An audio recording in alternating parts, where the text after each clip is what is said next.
Bună ziua, dragii mei, sunt Tela, Tarotela, cu o foarte scurtă, zic eu foarte, rămâne de văzut, foarte scurtă prezentare,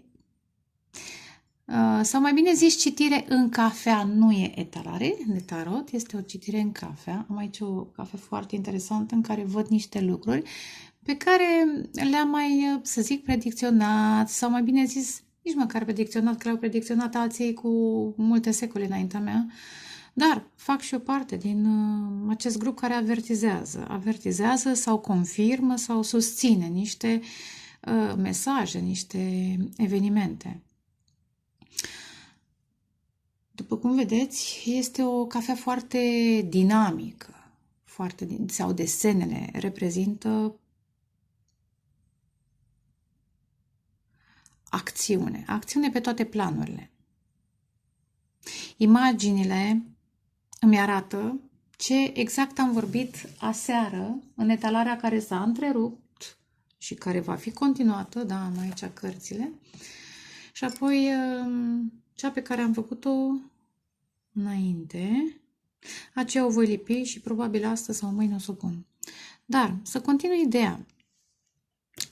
Ideea războinicului luminii. Poate vreți să și reascultați citirile pe care le-am făcut acum câteva luni de zile, cred că anul trecut, din Războinicul Luminii de Paulo Coelho.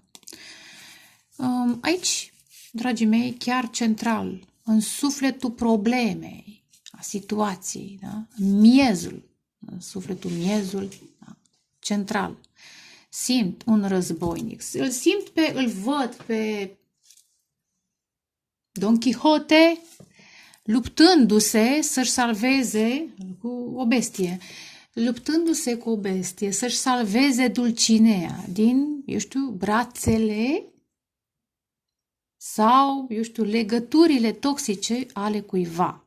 Acum știți cum e, că Dulcinea o văd aici, energie feminină aici, văd o figură feminină,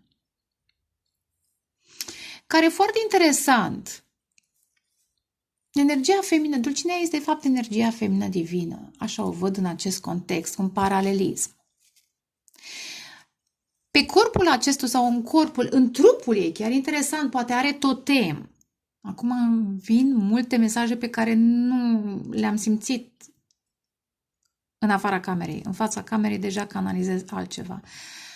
În corpul acestei energii feminine, figurii acesteia, văd o bufniță.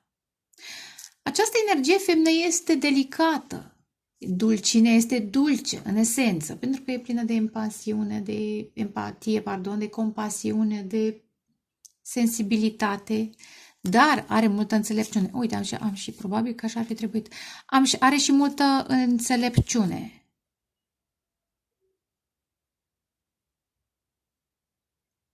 Interesant, acum văd o săgeată, nu întâmplător. Acum chiar văd o săgeată aici. Săgeata chiar mi-arată spre această bufniță pe care eu am modificat-o un pic și am transformat-o într-o altă pasăre. Probabil o pasăre care, mai de zi, nu e nocturnă, care comunică. Probabil că înțelepciunea aceasta pe care o are această energie feminină este exprimată periodic. Interesant, și săgeata ține mai degrabă de chakra A5-a, e cam pe chakra 5, așa văd. Săgeată înspre inimă, comunică din suflet, e ca o pasăre albă. Dar ce mai văd? Că părul acestei Dulcinei, acestei energii, figuri feminine, este un soi de shapeshifter, așa-l văd, shapeshifter. Se ondulează în vânt, mai mult sau mai puțin, nu contează lungimea, dar ce am observat până să vin în fața voastră, că mă uitam și eu, o altă bufniță. Dar nu doar o bufniță, un cal, un inorog. De-aia zis shapeshifter. Știți cum e? Despre păr se spune că părul funcționează ca un soi de antene care captează informații. Ar putea această energie feminină să fie un soi de șaman, mare preoteasă, evident, da? Dar ceea ce ea întrupează, prin ceea ce captează, ea întrupează înțelepciunea și apoi o comunică la rândul său. Și prin voce, dar și prin telepatie cu părul ăsta care zboară așa, care flutură în vânt, prin telepatie. Și în primul rând, ce interesant, parcă arată drumul. E tot așa ca un cal alb, un inorog, un soi de anticipare, de proiecție de lumină în fața acestui cavaler, acestui Don Quixote, de ca și când îi arată, uite, du-te acolo, luptă-te cu acesta, acesta este un personaj negativ, cu acesta trebuie să te lupți, nu cu alții. Și aici este personajul negativ. Parcă are și coarne. Și aici așa văd eu, Don Quixote cu lancia. Sau un cavaler, un templier, că tot îmi plac templierii, da? Un cavaler. Acum vă întrebați, oare, da, de ce e negru? Păi știți cum e? Că atunci când ești într-un război trebuie să-ți accepti și umbra, că fără umbre, doar așa, plin de speranță, de dragoste, fără umbre nu faci față acestui război, pentru că războiul este și ziua și noaptea. Și atunci ziua te lupți cu forțele pe care le ai sau instrumentele pe care le ai pentru ziua și noaptea cu instrumentele și cu abilitățile, apropo de vufniță și de păsări, da, pe care le ai noaptea. Parcă-l și văd așa plecat în față, pregătit de atac. Vă aduți aminte? Era un film, era o comedie cu Ultimul Templier sau ce? Da, era simpatică piesa respectivă, filmul respectiv. În fine. Ce interesant, ce mai văd eu? Văd că undeva între cei doi apare ca un soi de înger. Așa-l simt. Tot așa, energia feminină semnalizează acestui cavaler, acestui luptător, sau mai bine zis, masculin care este în acțiune, că de-aia apare ca și cavaler. Că regele de obicei stă pe tron, da? Regii, împărații, da? Energie masculină. Cât ar fi de divină. Regele în autoritate și stă pe tron. Dar uneori și regii, mai ales când e război, da? Se înarmează și pornesc la luptă. Că sunt ofițeri, că sunt ce-or fi mareșali, ce-or mai fi, dați-mi și mie, ofițeri, mareșali și alte grade înalte. Problema lor, ideea este că se mobilizează. Îmi place că apare un V și V-ul ăsta îl văd ca pe o victorie. Dar iar mai văd acesta, un soi de paralelism și cred că toate aceste variante susțin povestea. Da? Don Quixote care se luptă pentru dulcinea sa, dulcinea, energia feminină, dragostea ideală.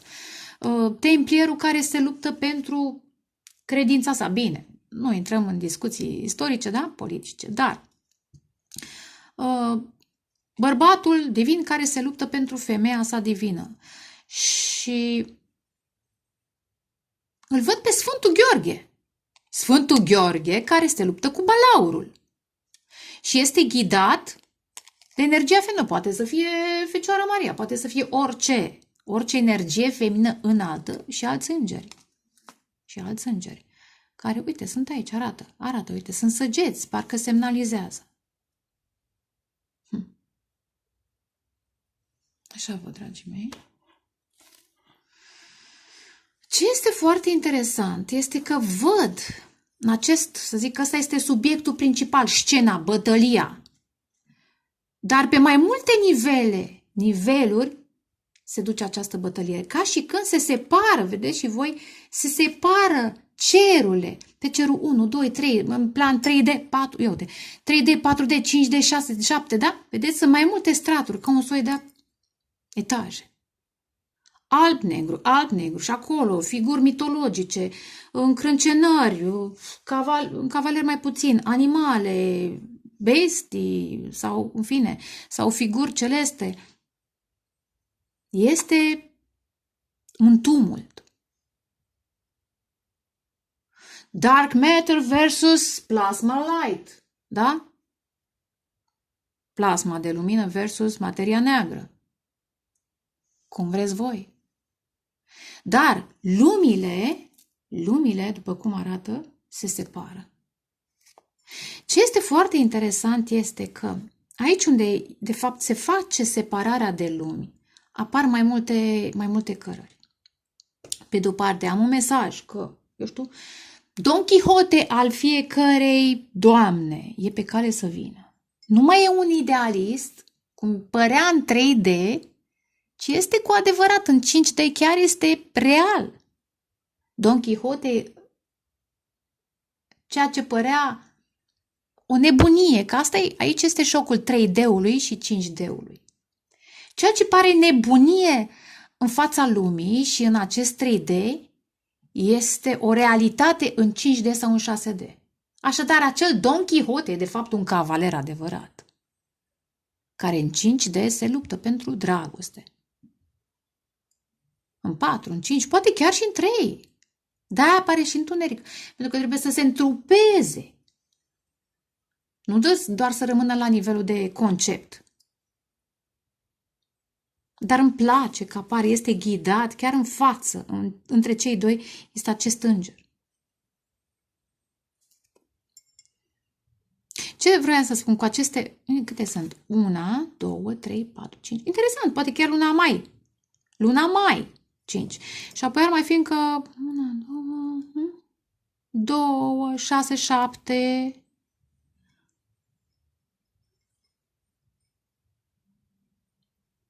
8, 9, 10. Ah, interesant, 5, dar sunt foarte vagi. E ca și când. Acestea au fost idei și acum se materializează aceste drumuri. De ce zic idei? Pentru că în zona aceasta văd mai puțin nemișcare. Simt că este un soi de trecut prezent, așa cum și îmi place să citesc că zona dinspre ceașcă, dinspre toartă este mai spre casă, spre interior. Un soi de casa a patra, cum ar fi în zodiac. Deci aici este perioada în care s-a așteptat, dar n-a fost stagnare. Și toate drumurile acestea visate, toate gândurile acelea încep să se materializeze aici.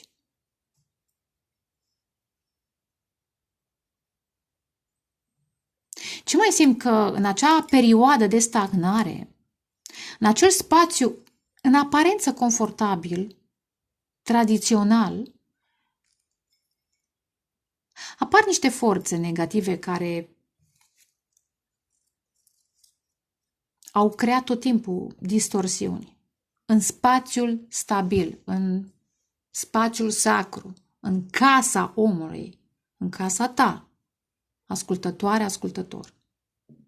Ca un soi de Maleficent aici, așa o văd, care dă ordine unor, eu știu, bestii, da?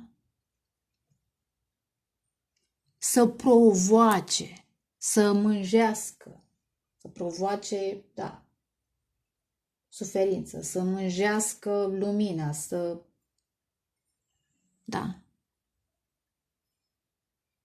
De ce să fie pace când poate să fie război? Și acum? Ai vrut război? Hai că este. Și iar vorbesc la nivel conceptual. Este un război mult așteptat, este un război care se întâmplă, dar până acum a fost, să zic, mai subtil, mai ascuns, acum este pe față. Pe față, pe toate planurile. O luptă între bine și rău.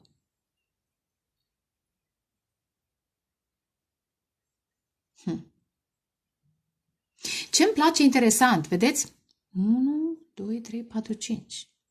De obicei astea sunt drumuri. Toate aceste ieșiri, drumuri. 5 drumuri, eventual. 5 drumuri sau luna mai și încă 5 luni. Da? De acum încolo. 10.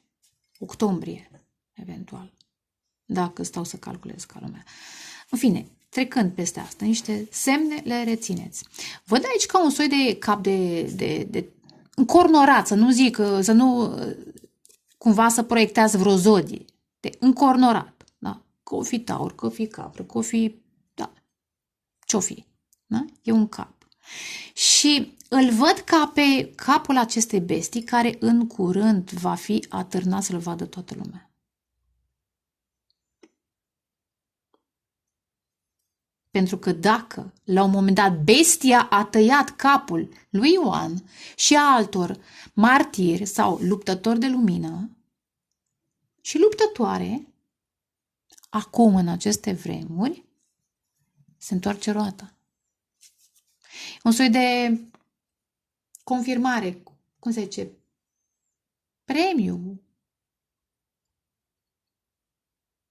cam așa. Nu vine exact cuvântul, da. După o vânătoare, cei care practică, dar sper că nu sunt printre ascultătorii mei practicanți de vânătoare, dar știți cum e, cei care vânează iau capul ca pe un premiu. Îmi scap acum cuvântul, dar îl știu. Mai am și o scăpări. În fine. Dar înțelegeți ideea. Cum te iau amerindienii capetele și atârneau scalpul. E o chestie. Un premiu de război. Și toată lumea o să vadă acest diavol decapitat. Fără putere, fără autoritate. Mare lucru. Mare lucru. Doamne ajută. Acum, ideea este că ce se întâmplă la nivel colectiv se întâmplă și în viața noastră personală. Vom primi ajutoare. Poate nu este bărbatul ăla ideal pe care l-aștepta să vă salveze, poate altcineva. La locul de muncă cineva vede că meriți ajutor, că meriți o anumită poziție. Bărbat, femei nu contează. Da?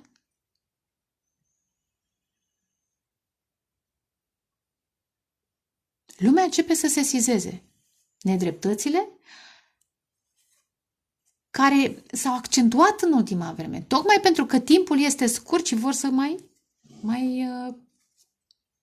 ia cu ei, să mai adauge victime, dar nu le mai permite. Litere. Aici e o literă ciudată, o văd mai degrabă din altă limbă. Ebraică, arabă, persană, în fine. Dar dacă o răsucesc așa, văd un 7 și 7, știu că e număr divin. Și asta e minunat. Litere, văzusem niște litere, dar să le caut, că nu mai știu când le-am văzut. Așa, da, văzusem. Am zis, V-ul acesta, nu, uite, 2 de V. Aici este un V și mai este încă unul, dar un V care seamănă cu un Y, dacă asta vă spune ceva. V, Y, sau un V mai de mână. M, interesant, un M. Un F. Un L. L. Mai văzusem. O să le mai caut. Ia uite. Și aici, fiți atenți. Stai să termin literele și pe urmă zi mesajul. Un J. Un J. Interesant, ar putea să fie și un 5, mai deformat. J.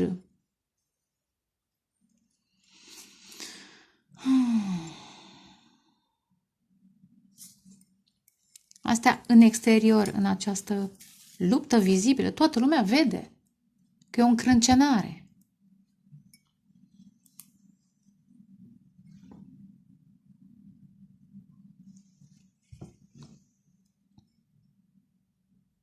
Și chiar dacă vedeți că aici este acea dulcinee, energia feminină care semnalizează, care nu așteaptă să fie salvată. Stai, în ce poziție era? Ca să... Unde ești, mai, iubito? Iubito, feminino. Așa, aici o văd. Transmite informații celor care luptă. Îi încurajează, îi ghidează. Iar primește informații, că e interesant că se duce acel păr până înspre înger, primește informații din astral și le încapsulează în ea. Și ce înseamnă că văd această bufniță, am văzut această bufniță în corpul ei, adică corpul ei. Acțiunile în plan fizic sunt înțelepte. Interesantă săgeata despre care am vorbit mai devreme. Dar mai văzusem ceva. Unde ești, figură? Unde e? Da, cu litere. Așa, ce vreau să spun? Da, și plan 5D, să știți. Și acolo sunt energii negative. Nu vă bucurați, nu credeți că a scăpat. Energii negative mai sunt și în alte planuri. O să vorbesc despre chestia asta. Am avut o înțelegere mai specială cu câteva zile când mărmăream pisicile prin curte. Da? Ideea este că noi ne-am obișnuit cu instrumentele din acest 3D. Unii a mai călătorit în 5, în 6, în 7. Dar nu înseamnă că acolo nu... Acolo suntem total protejați și că acolo va fi pace și acolo nu este nimic rău. Nu. Și acolo au ajuns. Sunt mai greu de depistat acum pentru că nu avem instrumentele pentru 5D, 6D și ei lucrează altfel. A new level, da? Alt nivel de acțiune.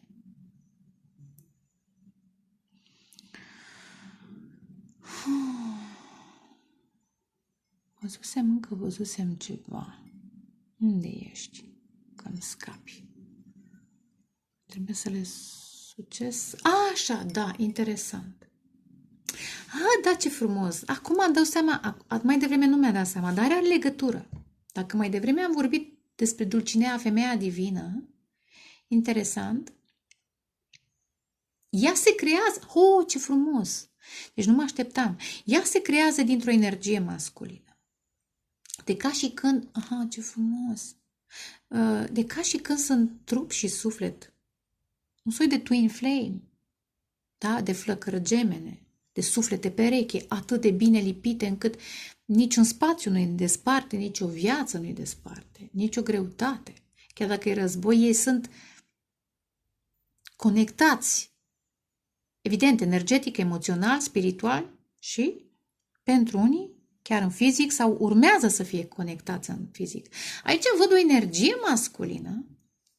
Eventual este acel cavaler care lucrează noaptea, mai devreme era umbra, pregătit să ducă războiul pentru întuneric sau în întuneric și apoi lumina. Sper că sunt clară. Care și el este atacat. Energie masculină în lumină. Și el este atacat de, ia uite, de lilieci. Vedeți? Nu vedeți. De lilieci și alte figuri. Da? Dar ce interesant, foarte bine făcut, pe umărul său, să zic, drept cum îl văd eu. Deși, dacă ar fi să mă așez pe un număr, nu mai contează drept sau stâng. Un număr se transformă ca într-un leu. Știți că în tarot avem femeia cu leul. Aici este bărbatul leu. Bărbatul, da, o bestie, dar e o bestie de lumină. Da? Wow! Acum au venit niște chestii. Și leul acela parcă are legătură cu pasărea de lumină despre care am vorbit mai devreme la energia feminină. Și săgeata aceasta. Este ca și când se hrănește cu informația energiei divine, feminine, se hrănește și și apoi iar și la el văd o săgeată. Și acea informație îl energizează, n-aș spune că îl înfurie și îl pregătește pentru lupta pe care o are de dat. Se hrănește cu informația primită de la energia feminină și se masculinizează, se întărește în sensul de pregătire. Se încurajează sau primește încurajări, dar este un leu, este un câine, dar este o figură, un animal, nu știu ce ar putea să fie, tigru. Poate are cineva tatuate aceste figuri pe mâini, pe trup, eventual, dar nu neapărat. Pentru că mâna, brațul și, da, umărul, brațul, așa, reprezintă într-un fel acțiunea.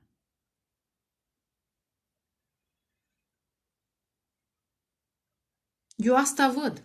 Lucruri pe care nu le-am văzut până să filmez. Și îmi place, și în etalări, da? Și îmi place că văd săgeți de ca și când mi se arată. Ia, uite-te aici mai bine, uite-te mai bine, da? Și de partea cealaltă a corpului său, Nu aceasta care este tot așa un shapeshifter. E interesant, poate, probabil că amândoi sunt shapeshifter și n-au cum să fie altfel. Da? Se schimbe formele. Mai ales dacă sunt călători în astral. Sau pur și simplu trebuie să facă față acestui război. Și noaptea și ziua, și în plan 3D, și în 5 și în 6. Și conceptual și real. Și pe partea cealaltă, am zis, sunt figurile astea negative. Duhuri. Da? Lilieci, demoni, ia uite. Un înger cu aripi negre, urâței. Cum le mai zice? Vârcolaci, da? Interesant, am senzația că acest masculin este atacat prin somn. Dar interesant că și energia feminină are bestia respectivă, care este în preajma ei. Dar ce interesant la bestie, energia feminină, bestia este un pic deasupra. E ca și când bestia din preajma energiei feminine încearcă să o atace, n-are cum la nivelul inimii, al trupului, pentru că ea este intactă, e corectă, a întrupat deja bufnița care este foarte înțeleaptă. Dar e atacată mental, emoțional, da, prin gânduri, exact de la gât, capul și părul. Aici este bestia cu care se luptă energia feminină. Iar la acest masculin, sufletul său pereche, flacăra sa geamănă, figurile acestea periculoase sunt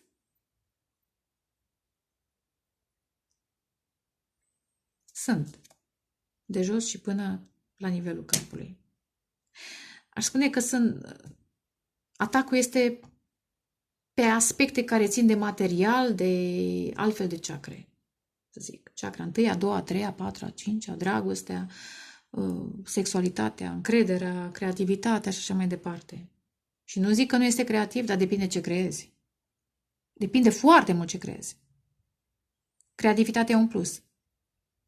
Dar în slujba cui o folosești? Fine. Interesant, nu mă așteptam să vin cu mesaje noi. Și gata, m-am uitat, am contemplat. Hai să transmit mesajul, da?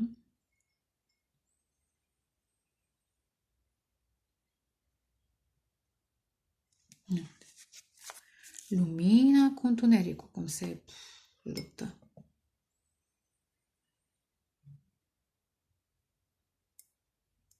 Dar vedeți voi? Ai spune de ce? Dar și Luceafărul este un înger de lumină, nu? Bine, fiecare înțelege ce vrea cu Luceafărul, dar... Sau Lucifer.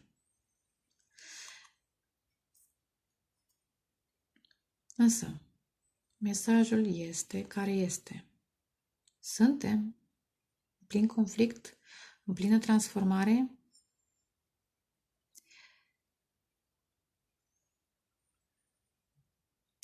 Îmi place că am observat această legătură profundă între cei doi, bărbatul divin și femeia divină.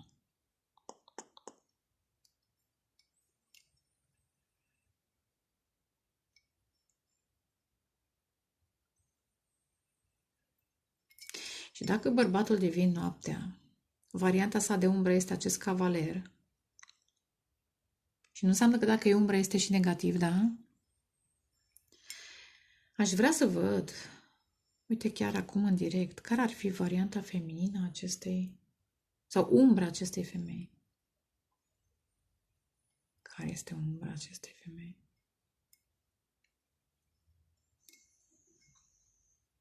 Dacă pot să văd. Dacă mi se arată. Pentru că și energia de feminină, cât ar fi de lumină, are și o umbră. Și atunci, care este?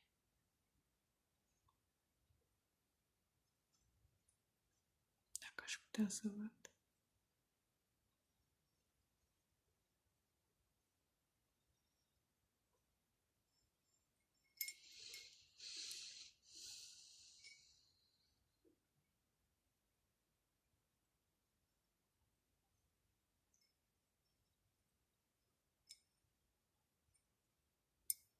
Deocamdată nu simt.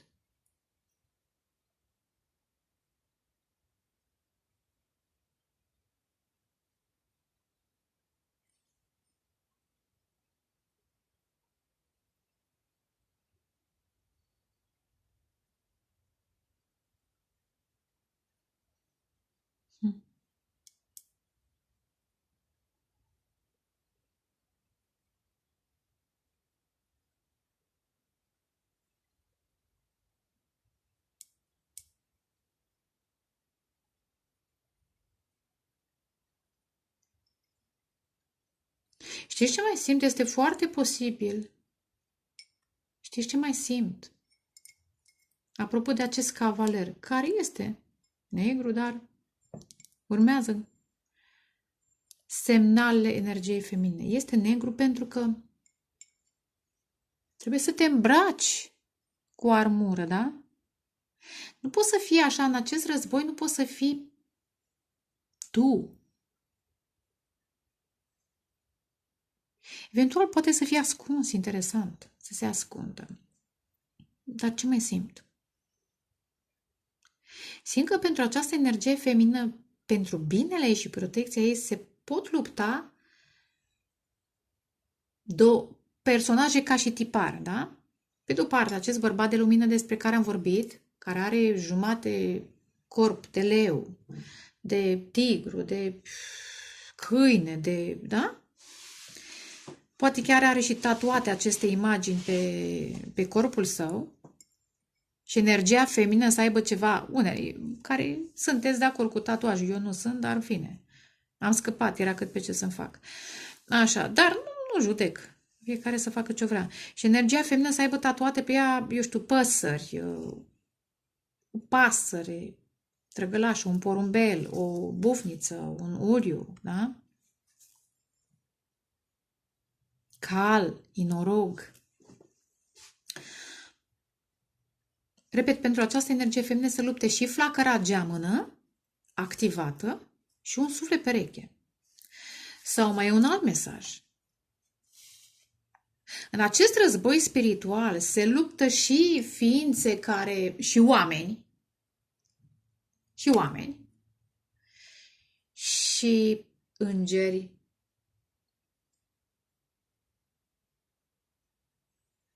și alte ființe, și energii. Asta văd acum. Acest bărbat de lumină să fie, să zic, conceptual. Da? Dau un exemplu. Mezia și Fecioara Maria. Sunt energii feminine și masculine, dar care nu ne reprezintă pe noi decât conceptual. Nu le-am întrupat. Ați înțeles ideea? În fine, mesajul este interesant. Este interesant.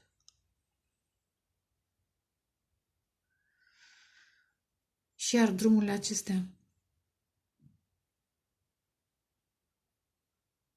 Știți ce mai simt apropo de aceste drumuri? Mi-am adus aminte. Apropo, și revin la mesajul cu care am și început. Don Quixote, care își caută Dulcinea și vrea să o elibereze de, eu știu, situația în care stă, de figura negativă lângă care stă. Simt că aceste drumuri sunt drumurile, deci căutarea acestui Don Quixote sau, eu știu ce este, cavaler, da? Protector, luptător, căutarea prin toată lumea. Unde e Dulcinea mea? Unde este sufletul meu pereche? Unde este? Pentru că, interesant, pentru că simt că fac parte din ea, dar încă nu m-am întâlnit în trup. De-aia probabil că varianta de umbră a acestei energii feminine nu o găsesc în acest moment. Nu că nu există. Nu e atât de importantă în acest moment.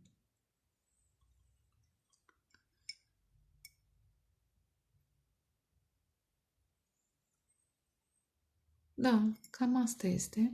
Ar mai fi să mai văd alte litere. L, văd un alt L. Am zis.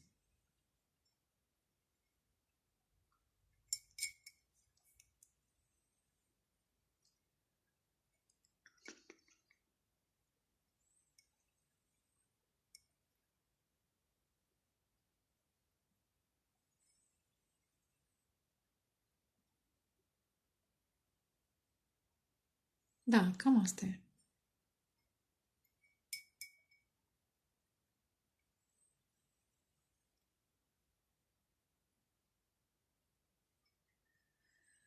Cam atât deocamdată. Un X văzui, un F am zis, M, V, doi de V, nu unul lângă altul, separat, sau un V și un Y, să mai repet. 7, tot am văzut ca și cifră, un VAC 5 și un J, mai repet. Că poate repetând mai observ ceva în plus. Un soi de E, dar întors invers, de ca și când îl vezi în oglindă. Eventual. Un soi de E distorsionat, da, în oglindă, dar în varianta cealaltă. Pentru cine o fi? Oh, ce interesant! Acum văd niște imagini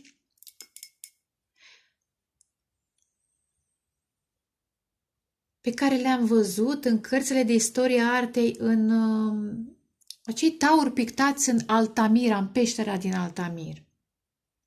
Peștera din Altamira. Da. Este și ce simt? Simt că, iar clar, războiul este profetizat de mult timp. Războiul acesta, într-o formă sau alta, s-a mai întâmplat, dar nu chiar ca acum. Cu alte cuvinte, sunt cicluri.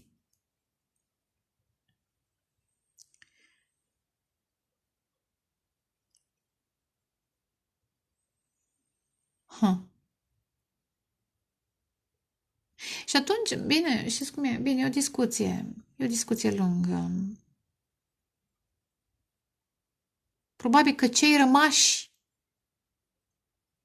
după acele războaie au trebuit să continue misiunea lor pe pământ și acum să se întrupeze, să fie prezenți pentru acest război, în fine, câștigătorii de atunci.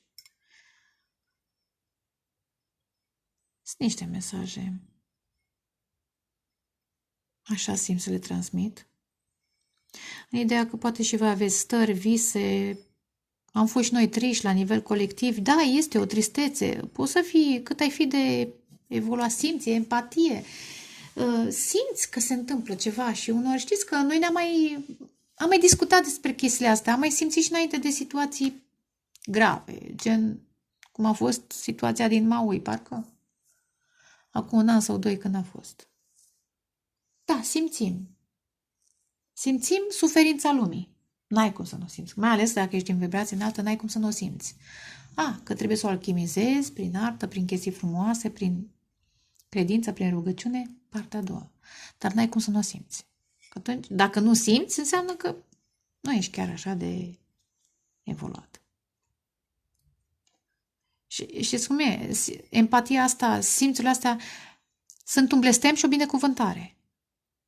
Te avertizează că se întâmplă ceva, dar este greu de dus.